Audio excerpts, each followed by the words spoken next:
Hi, I'm Anthony Wagerman and I'm the CEO of Travelex, one of the world's leading foreign exchange companies. What we do is help our customers send and spend money around the world. We have 8,000 colleagues and we operate in 27 different countries. I'd like to tell you what I've learned so far in my role as CEO. And you'll notice I've used the words learnt and so far because the truth is, in any leadership role, you should assume you're always learning, and that learning doesn't and shouldn't ever stop. So here we are, 5 things I've learned so far. Lesson 1, always work for people smarter than you. I've had the immense privilege over the years of working for some of the smartest and most successful entrepreneurs we have in this country.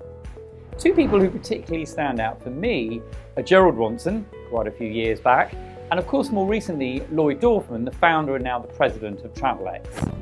I have a BSc degree and an MBA.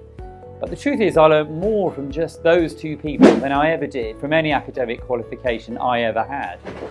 I don't think there was ever a day when they didn't do or say something that was original, incisive and different. And inevitably it was ideas or questions that hadn't occurred to me. But that was a good thing. So always work for people smarter than you. That's how you keep learning and growing. Lesson 2, always hire people smarter than you. I once read that the great advertising guru David Ogilvy would send every new hire in his company a gift, which was one of those Matryoshka babushka dolls.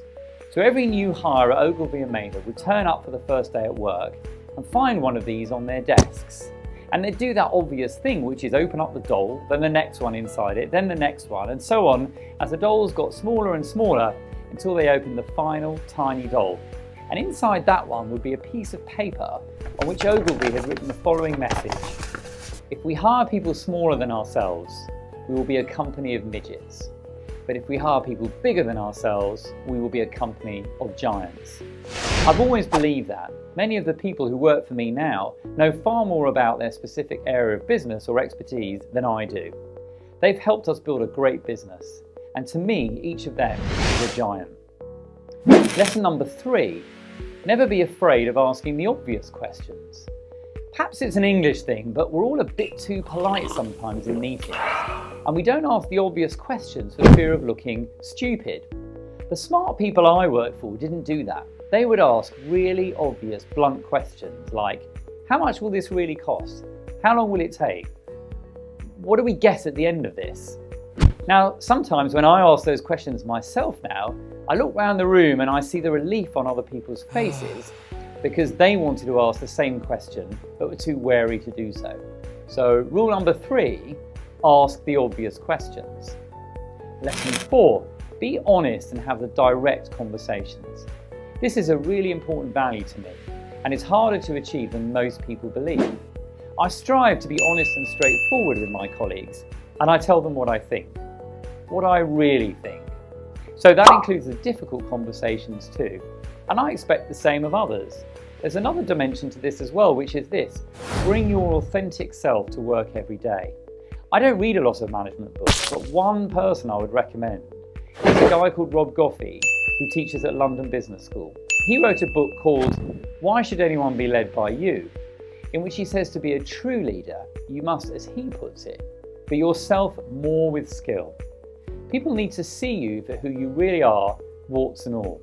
Pretend to be anything else and they see right through you, and ultimately they won't respect you for it. Lesson 5, it's okay to make mistakes, but make sure you learn from them. Look at all the great business leaders you know, and what common feature do you see? Well, I'll tell you one. All of them have at one time or another faced or contemplated failure or great adversity. And often as a result of mistakes that they readily admit they made. Actually, it's part of business life, I think, to make mistakes. But the leaders I've most admired were the ones who picked themselves up and carried on. And they rarely made the same mistake twice. They used what they learned to be better and smarter the next time around. So here you have it, 5 lessons I've learned so far. By the way, these are lessons, which also means I don't always get these right myself. But they've certainly helped me get to where I am so far. And I keep asking myself if I'm staying true to them. And most importantly, I'm still learning.